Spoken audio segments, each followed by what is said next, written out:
Mike Francesa on the Fan. Sports Radio 66 and 101.9 FM. WFAN. All right, we come your way on this evening, the 15th day of June, right up until 7 o'clock, brought to you by Casamigos Tequila. As always, brought to you by those who drink it. We are on our way towards Father's Day, on our way towards the summer solstice as we finish up the last week of what will be the strangest spring of anybody's life. We hope that we don't have any more springs that are stranger than this one. It wouldn't be possible, I don't think. But yay, you never know. And we actually, today, before we get to all the nonsense, which means he said in baseball and they said in baseball and this happened and this player said this, and none of it has anything to do with sports on the field, we actually have an event that we could talk about. There actually was something to come in and talk about that actually happened on the field. And it was on the links, but still, it was a live event. And you know what? It was fun. I hope you watched the golf. Even if you're not a golf fan, I hope you watched the golf. The golf was, you know what? You didn't have a Tiger Woods. You didn't have Phil Mickelson. You didn't have a Bubba Watson. You didn't have a Rory McIlroy. But you know what? You had basically about 15 golfers all exchanging their positions on the leaderboard, all with a shot here, there. And then we watched as it came down the stretch and didn't miss not having any fans there. Still was golf, and golf obviously plays very well into this. And it worked very well from a TV standpoint. It was a very good event, and if you stayed with it, it was a wild finish. As Berger made a putt on 18 that a lot of guys couldn't make. Rose needed to make a putt to get into the playoff. He just cut it across the front of the hole. DeChambeau, who has bulked up unbelievably, and now is just looks like a middle linebacker, just left a very good putt attempt just outside the hole, and now he fell short of making the playoff. You already had one golfer in the mix, you thought, and then he fell apart on 17. That was Schauffele. And the next thing you know, you wind up with a situation where Berger has to make a putt on 18 to get to 15 under. He makes the putt, and Berger played very well. And then Morikawa, who is going to be a star. Breed talked about him this past week. Talked about him as a guy that he thought had a lot of people were picking Morikawa before this week. He was not an overwhelming, long shot. A lot of people picked him. Breed liked him too. He had a chance to win it. He had himself a 5.5-foot putt, very, very makeable, a little tinge uphill, easy to go at it. Really was one that he just put in the back of the jar and go home. Misses it. And then, of course, you saw what happened on the first playoff hole as they went and played 17. He, of course, had after Berger got within about 18 inches of the hole and tapped in for his par, Morikawa misses about a 3-footer, maybe even a little less. So he misses back-to-back putts to win the tournament and then to stay alive in the playoff, and Berger winds up a winner. Now, Berger's put together a tremendous run of consistent golf lately. Morikawa is absolutely a star in the making. What a beautiful player. Confident, great iron player. Young man, just 23 years old. He's got a world of talent. And there are so many good golfers out there right now that, you know what? You can really watch this golf without having those big names. And you didn't have the stars of stars there yesterday. You didn't even have Ricky Fowler up there. You didn't even have Rahmer up there. You didn't have Dustin Johnson there. You didn't have Rory McIlroy, who went out and shot 41 on the front nine yesterday in contention, shot 41 on the front nine yesterday. You had a bunch of different guys. You had Woodland in the mix. You had DeChambeau. You had Justin Rose. You had Spieth for a while until he actually cooled off the last 2 holes on Saturday and then never really got it going yesterday. Fell out of contention. But there are newcomers. Berger's been playing great golf. He's only 27. Morikawa is a absolute star in the making at 23 years of age. And I thought it was a terrific event. Wonderful, exciting event. Really good golf. A lot of movement, a lot of player movement. A lot of guys having chances to make shots. Guys making putts. How about the save? How about the bogey save that Schauffele made after putting it in the water? I mean, how unbelievable was that? He makes a 40-footer for bogey. And then on the next hole, makes a 26-footer for par. And then on the next hole, he misses a 2-footer. Just shows you how crazy golf is. He makes a 40-footer, turns around, drops a 26-footer, and then can't drop a 2-footer. Morikawa dropped a 50-footer on 15. And then couldn't make a putt on 18 or the first playoff hole. But I tell you, it was really good. This week it's the RBC Heritage. They're going to get some fans out there when they get to Jack's tournament. They're probably not going to get Tiger till they get to Jack's tournament. There's big tournaments. There's majors still to come. And golf is going to be there for us week after week. And you know what? It's going to do really well. It's doing really well as a sport right now. People are watching it. People are playing it. If you go to a golf course, you know it is packed.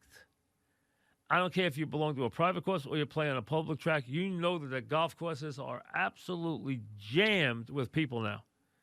More so than you've ever seen before. Why? A couple of reasons. Number one, you get outside and you can play. You can self-distance and play. Number two, a lot of times you might have stuff you have to do, drive the kids to a game, or maybe the kids have a practice or a game. Kids don't have any games right now. Kids don't have any practices right now. There's not a lot going on, so everybody's going out and playing golf. And you know what? Good for golf. And golf did a very good job. I thought, they had Nance at the event. They had the analysts in Orlando. They had people separated at different remotes. They had their trucks in different places. I thought they did a very good job. I thought they handled it. They set up the interview thing well. I thought it went really well. It was a very good event all the way through, and it was a very exciting Sunday. They go to Hilton Head this week, the RBC Heritage, and another good field. No Tiger, no Phil, but you know what? You got Koepka, you got Rama, you got DJ, you got DeChambeau, you got Schauffele, you got Morikawa, you got Berger last week's winner, you got Reed, you got Answer, you got Wolf, you have Thomas. So you got plenty of guys there. Webb Simpson, you got plenty of guys there this week. Corley's playing too. So very good week coming up. We'll get into that again later in the week. Now, before we break, then we'll get to some calls. Baseball. Manfred backed off. Why did he back off? Because the owners told him to back off. When he said they were definitely going to have a season, they don't want him to think that right now. They want it to be left that maybe there won't be a season. That's what they want the message to be right now. Remember this. Never lose sight that Manfred is the owner's employee. That's it.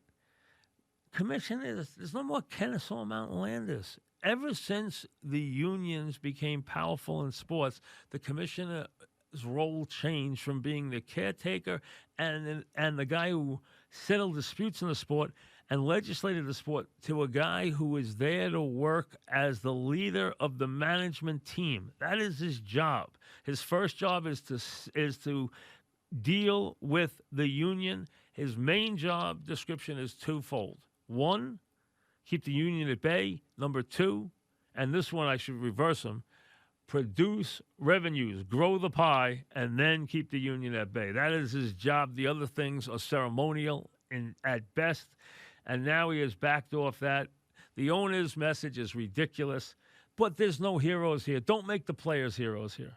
There are no heroes here. What you have is just an enormous amount of contempt, of greed, and insincerity and selfishness. That's all.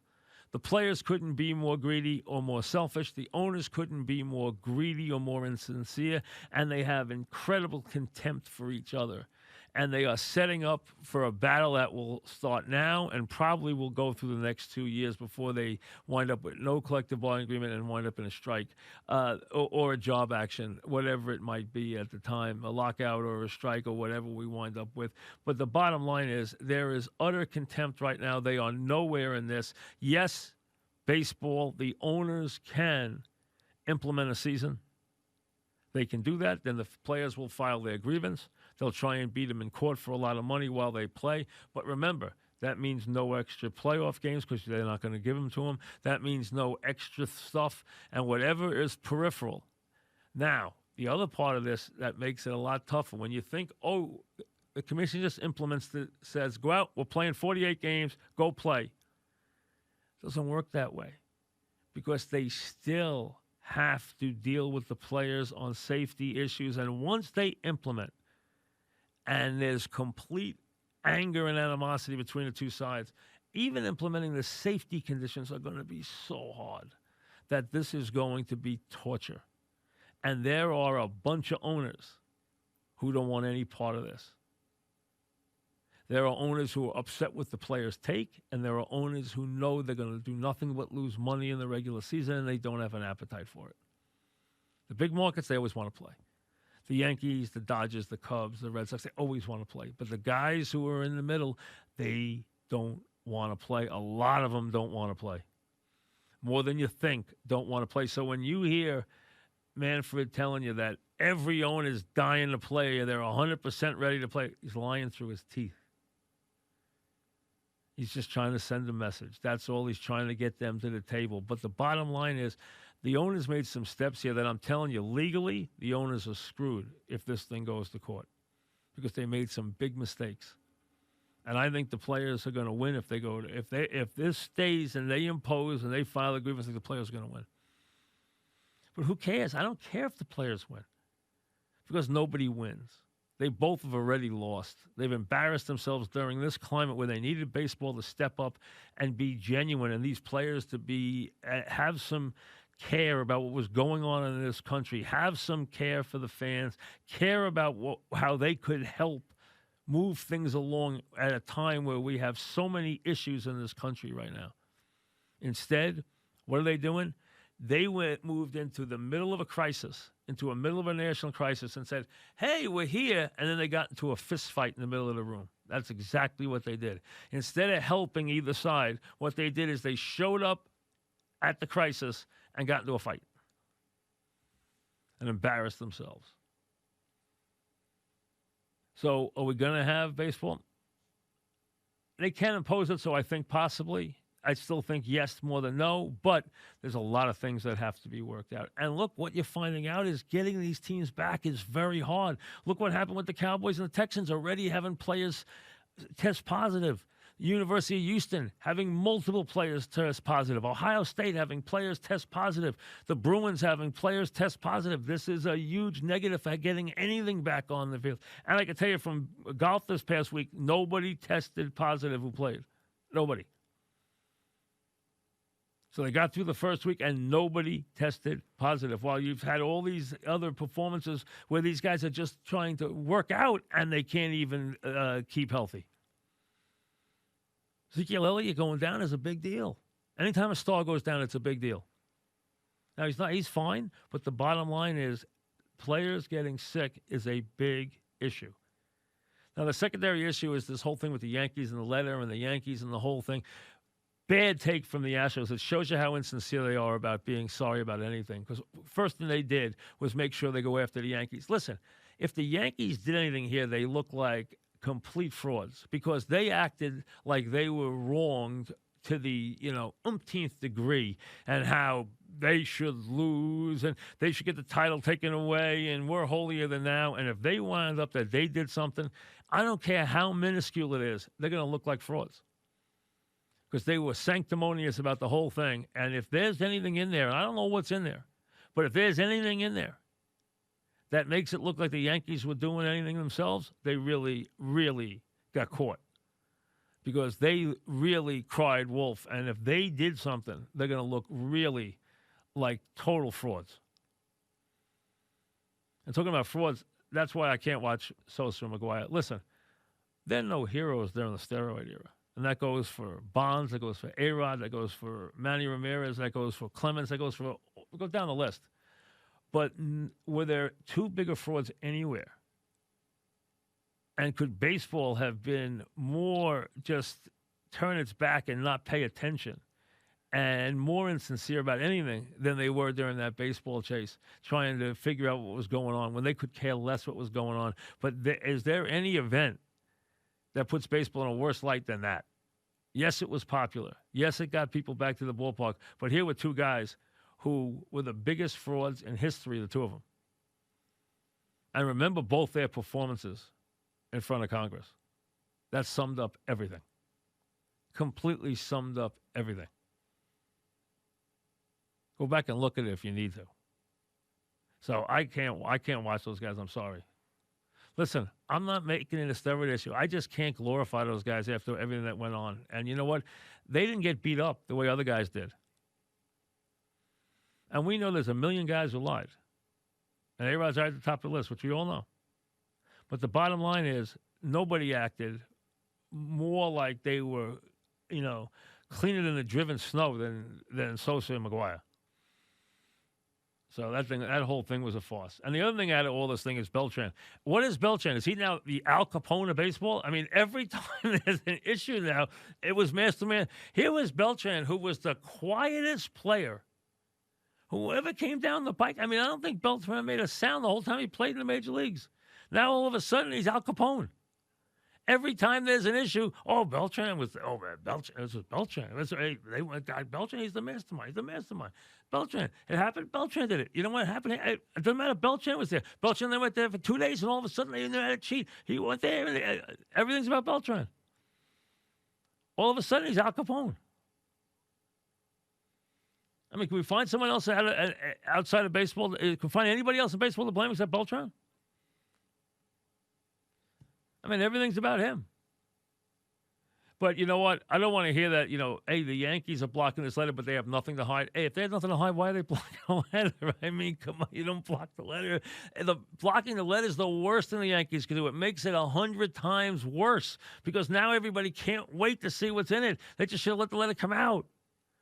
People might have ignored it. And maybe there's not that much in there, but they went to try to block it, to keep it from getting read. And you know what? That made it look 100 times worse. Now everybody, that's all they care about is wanting to find out and go over, examine every word. Baseball on every level is a total mess. I mean, we have a lot of messes right now. We have a lot of things that are just messed up in this country. But baseball is right there in the middle of it at the top of the list. Christian Hackenberg, who was a complete bust and really was about as bad a looking quarterback as we've ever seen. What a complete waste of a draft pick. And now he wants to be a baseball player at 25. All right. Now people are comparing to Tebow. Here's the one thing. Tebow never had a chance. This guy, my understanding, has a 93 to 95 mile an hour arm. Now, I don't know. They say he's wilder than he is as a football thrower. He's wilder throwing the baseball than he is even throwing the football. Which is pretty bad because he couldn't hit the broadside of a barn with the football. Now, I watched him practice one day where I was watching, getting ready to do the show. I watched all four quarterbacks throw. His throws were so bad, they were one of the worst I've ever seen in a pro quarterback drill. That's how bad they were. But he's 6'4", 230 pounds. He's 25 years old. Hey, one thing, if he can throw the ball past people and they can somehow get him to throw the ball over the plate, who knows? He's not trying to hit, which is really hard to do. He's a pitcher, and he's a big man, so who knows? Maybe he can throw the ball by people. I'll never say never to that. Maybe he becomes a relief pitcher or something. Who knows? I doubt it because they say he's really wild in baseball, but, hey, who knows? He says, I want to go out and compete. We know one thing. He did the right thing giving up football because he was never going anywhere. He was about as bad a looking quarterback prospect as we've ever seen. Bettman said, as far as hockey, and boy, we've heard nothing out of hockey. No complaints from the player. Well, the players never complain, but that's one thing. The players in hockey just amazing. They never complain. He said the NHL playoffs won't be too gimmicky. Hey, these are the Stanley Cups. I hope they wouldn't be too gimmicky. You didn't have to do anything to them. Just go out there and play. They're the Stanley Cup playoffs. I mean, that's as good as it gets. When you talk about intensity, you talk about excitement. Nothing is more exciting than the Stanley Cup playoffs. And you know me, I don't watch regular season hockey, but I'll tell you something. I love playoff hockey because it's exciting as heck. It really is. It's exciting in person. It's exciting on TV. It really is. It's the players put on a great show in hockey. They really do. So you don't want it to be too gimmicky. So hopefully it won't be. You got all the commissioners going to talk on ESPN. So if you want to watch that, although you pretty much have heard a lot from them all recently. So I don't know what new they're going to tell you, to be honest with you. All right, let me get the switch hitters in on this 15th. For Bernie, we go to 6:15, 93. So this is early. This is before the Yankees get good. They hadn't even gotten good yet. Now, they had a winning record here. They beat the Red Sox 9-7. Remember, 94, the strike year, they wind up with the second-best record in baseball behind Montreal. They don't finish the season. They come back in 95, make the playoffs. The rest is history. 96, they win it, and away they go, and they build their most recent dynasty. But 93, they were still a different team. As you can see, as Bernie went 4 for 5, knocked in 2 runs, hit a home run. He, at this point, had 4 homers and 20 RBI. I mean, he had 5 homers and 28 RBIs. But look at the lineup. Bernie batting first and center field. Spike Owen batting second at shortstop. Leyritz at first base batting third. He was in for Mattingly. Mattingly came in later in the game. Tartable was the DH. Danny Tartable. Mike Stanley, who people loved when he left. They were furious. They booed Joe Girardi, if you remember. Paul O'Neill. And, was starting to make a name for himself and become what he became for the Yankees, which was a great player. And I remember how many fans hated the trade when he got traded for Roberto Kelly. Dave Silvestri was at third. Bam Bam Mullins was in left field. And Pat Kelly was at second base. So that was the Yankee lineup. How about that in 93? Just to give you a different look before they really started back. The Yankees with Mickey was 6-15-52, so this is early. This is Mickey's first year in center field because DiMaggio is just retired. So this is Mickey's real first full season. He came back and forth and, went down, came back, got hurt in his first year, 51, 52. He's in center field. At this time, he's batting second. He went 1 for 5. He had a 3-run homer. It was his 4th homer of the season. Hit it off Bob Lemon in the second inning with 2 on. He was batting .308 with a .370 on-base percentage. Here was the Yankee lineup in 52. Rizzuto at short. Mantle in center. Hank Bauer, who was a really good player in right field. Yogi, who was a great player at catcher. Gil McDougall, who was a very good player at third base. Gene Woodling in left. Joe Collins at first. A guy named Billy Martin at second base. And Eddie Lopat on the mound for the Yankees on 6/15/1952. All right, let me get some calls in. Nick in Old Bridge. What's up, Nick? Hi. Yes, Nick. Mike, how you doing? Good. What's happening? How you doing? I want to talk to Big Dutch Sheets. I didn't hear what you said, but it sounds like something stupid. So, we'll let you go because I don't know what you said, but it didn't sound good. But forget about it. Dylan is suffering. What's up? I got 2 questions for you. Just go ahead. If there's no MLB season this year, how does that affect a team like the Yankees? Considering we could possibly go 2 straight years without a season because they could strike next year too. Well, it's not just the Yankees going to strike. I mean, everybody else is going to strike too. Oh yeah, so, no. Yeah, I mean, so everybody's in the same boat. There'll be no. It's not a strike this year. No, but Nobody next is year they could striking. strike. Well, we don't know what will happen, and it won't happen next year. It's going to happen the year after. Okay. But next year is going to be a very tense one because what's going to happen this year is if they play, and I don't, I still think they will impose something on the players, and the players want them to do that so they can file the grievance against them, and that's going to keep the playoffs like it is, which is what the owners don't want. The owners don't want that. But a lot of owners don't want to play, which is why you have a divided house right now. Listen, baseball's in a mess right now. It really is economically. It's in a very tough place. We told you it was going to be a very tough negotiation. Everybody knew it was going to be a tough negotiation, and it has been even worse than we thought it would be. What's the second thing? The second question is, why do you waste your time with Richard in Manhattan? Like, I'm not trying to be rude or anything, but like, I don't understand the players. I don't know the players that. Well, listen. You know what? You got to take guys from all ages. You're how old? How old are you? Well, yeah, he's a young kid, you can tell. And I agree, Richard goes too far back too often. I agree with you. But the guys he brings up are very legitimate players.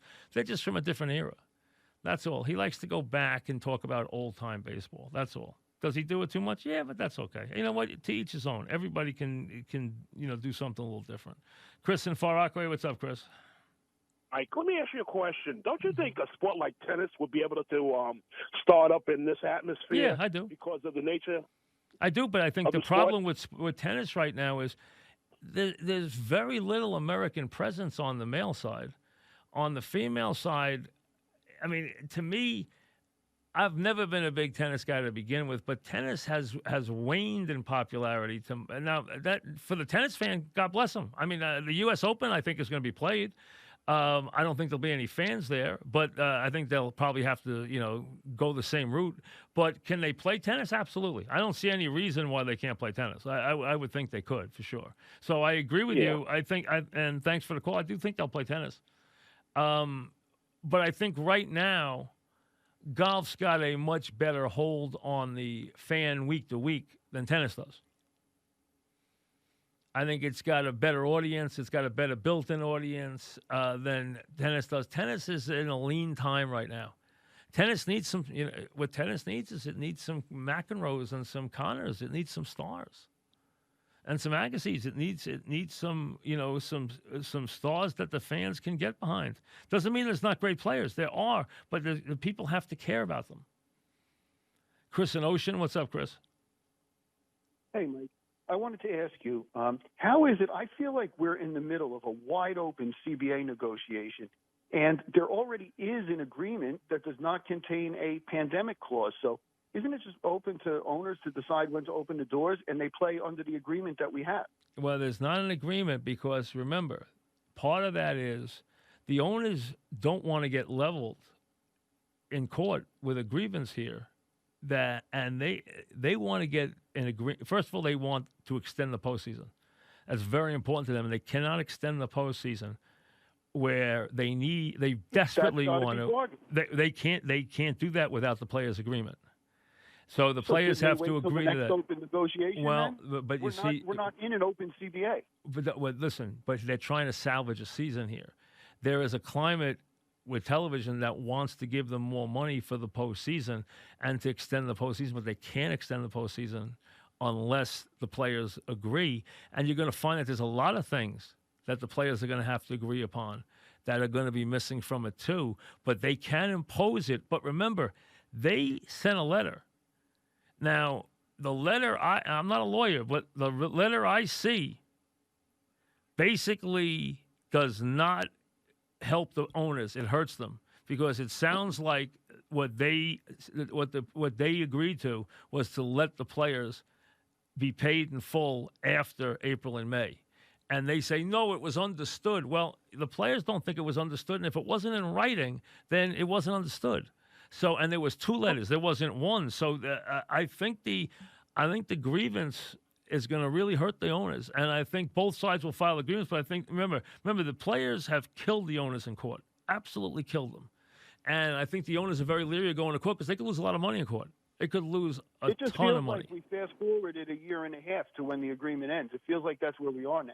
Well, we're not we're there. But why wouldn't the owners have taken the last agreement the players made? It was a pretty fair. It wasn't everything, but it was a pretty fast step in the right direction. And the owners, they didn't want it because you know why? The owners are never. Here's the one problem, and I'm not. Listen, I am usually on the player's side, but I'm not anti-owner. I'm not pro-player. What I'm telling you is, here's the one difference. The players are more unified than the owners are because the owners have the haves and the have-nots, and the have-nots don't want to play. And the have-nots only want to play if there's something to play for and a way for them to make some money. And the other guys always want to play. The Yankees, the Red Sox, the Cubs, the Dodgers, they always want to play. The other guys are like, wait a second, I'm not playing if I'm losing money every day. But they need them all to play. And that's where they run into an obstacle there that there's always a division with the owners. And to me, they can impose a season. And I think they might wind up doing that. But they also could wind up losing in court on that grievance. And that could wind up not only costing them a lot of money, it could also make a very big dent in the next collective bargaining agreement. And that's something that the owners fear dramatically. A loss in court. It's clear to me the owners want no season and yes playoffs. Well, they can't. That's obvious. Yeah, and thanks for the call. The owners want to play few games and a lot of playoff games. That's where they make their money. The players want more games, and they'll give the owners the playoff games. But they want to play the games because that's where they get paid. They get paid per game. The owners don't want a lot of games. They want a lot of playoff games. They want 16 teams in the playoffs if they can help it.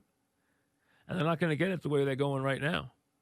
And they're going to be there's a bunch of other things they might not get. Plus, they don't want to set the groundwork where the players get a huge victory in court on their way to negotiating the next collective bargaining agreement. That could hurt them dramatically. They don't want that.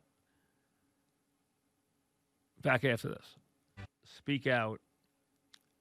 One, about the bubble and what's going on with the whole bubble concept, but also with this idea that maybe they shouldn't play and they should spend the time on social issues and speaking out, and that's a better way to, be heard and a better way to spend their time. I don't understand the premise.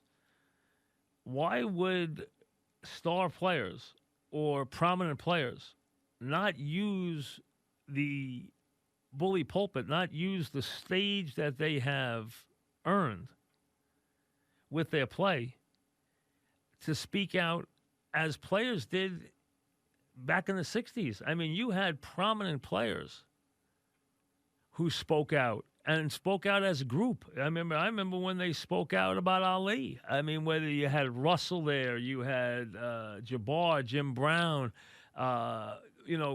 when you had guys speak out, and I can't remember who else was at the table. They had a whole table of guys. I think it was in Louisville. I believe it might have been somewhere else. I think it was in Louisville. But I remember the scene of them speaking out. I mean, you play. You go do your job. You go do what you do. And then you're still going to have plenty of time to be able to speak out. I don't know why you would stop playing to speak out. I don't know why you would feel like you had to stop playing to speak out, or why you would think that it would be a wise choice to do it. I think you got a better chance of being heard and a better chance of having an impact if you do it after you play.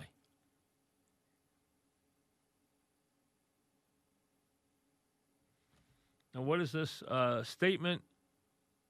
Oh, this is from Tony Clark. This is a statement that they just sent out, okay? I'll read it to you. Players, this is from Tony Clark, who is obviously, as you know, the executive director of the MLB PA.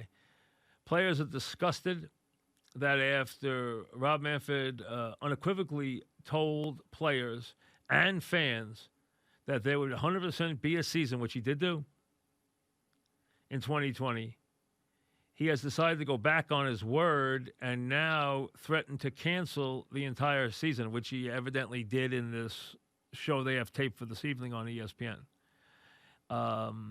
He continues, any litigation that the Players Association has any litigation that the Players Association has somehow delayed progress on health and safety protocols is completely false. Okay? So excuse me, not any, it's very small, I can't read the type. Any implication that the Players Association has somehow delayed progress on health and safety protocols is completely false. As Rob recently acknowledged, the parties are very, very close in that regard, okay? The latest threat is just one more indication that Major League Baseball has been negotiating in bad faith since the beginning. This has always been about extracting additional pay cuts from the players, and this is just another day and just another bad faith tactic in their ongoing campaign. So that is the statement. It was a reprint of a Twitter statement. That's why I was having trouble reading it. But that from Tony Clark. So basically, Manfred left himself open for this. And listen, you're sitting there saying, what the heck is Manfred doing? How can he be so inept? He's not inept, folks. Listen, I know Manfred. I've talked to him. He's a smart man. I've argued with him. I've argued with him on podiums, at events where we did a symposium together, and I argued with him that at a symposium one night. He knows what he's a bright man. But what's happening is the owners are giving him his marching orders. They tell him, go out there and tell everybody that we're definitely playing. So he goes out there and he tells everybody that we're definitely playing. Then they tell him, go out there and tell everyone we might not play at all. And he's probably like, hey, I can't do that. I already went out and told them that we're definitely playing. That's what you told me to say last week. No, go out there and now tell them we're not playing. So he's got to go out there as the stooge for the owners, which is what he is. He's their mouthpiece. He's their front man. He's got to go out there. And what he has to be is a strong enough commissioner to say to these owners, hey, I'm not going out there and doing that. I'm not going to go out. I have no credibility if I go out there and say one thing to the nation, and then you make me go out there 5 days later and say something completely else, and I'm going to eat it. And he ate it. He's eaten it all day, and he's now eating it from the Players Association. And this is because the owners are divided. Because the guys who look at it and say, I can't make any money this way. I don't see, remember, baseball is a tiered sport. It is the haves and the have-nots. They split completely their network money. And they each make their gate receipts, which neither of them are getting this year. But then comes the other money, which means what they make from their local radio deals. Some make a lot. Some make a little. Some make very little. And then the TV deals. Some make a tremendous amount of money. Some make very little. And that is the money that separates the Yankees from the Twins, from the Mariners, from the Marlins, from the Rays. And that's where you have the haves and the have-nots, the big markets and the small markets. And the small market guy says, wait a second, I don't have a lot of money coming in. If I don't have the money from concessions and from beer sales and from parking and from people sitting in the seats, I don't make enough money from cable television or from radio or from any local money or any local signage. I don't make enough money. I'm going to lose a fortune. I'm going to lose $200,000 a week. I'm not doing it. And that's what he tries to heal. The players can be in lockstep, even the rich players and the new players, the young players and the new players, because the young players believe that someday they'll be in the position of the big players and the older players making the big money. So they'll be in lockstep. The owners, though, this is where they divide on these issues. This is where the haves and have-nots don't stay together, and Manfred has to represent all of them, and that's why one day, and people kill Manfred now saying, what a fool. He goes out and he says this, then he goes out and says that. He's being made to go out there and say this and then go out there and say that. He's taking a big hit, but his owners are doing him a terrible disservice because they're killing his credibility to the country, to the fans, to the media, to the players. And you can't have your front man, which is what he is, look like a fool. And that's what they did. And that's because they're divided and their house isn't in order. And now they made their commissioner, and he works for them. They made him look bad. And they weakened his position dramatically. Right now, the players know they have the owners on the run. Now, it doesn't mean the owners will cave. They may not. But right now, in what's happened in the last 24 hours, the players have the owners on the run. If there's ever going to get something where the owners will give a little, it's right now or it's never. And I'm not saying that there's enough of them there that will do it. But if there's ever going to be a movement, it's going to be now, because this Manfred thing just weakened their position dramatically. JJ's coming up next. Casamigos Tequila, as always, brings you our program from 6 to 7. Thanks for their patronage. Brought to you by those who drink it. We'll see you tomorrow. Enjoy your evening.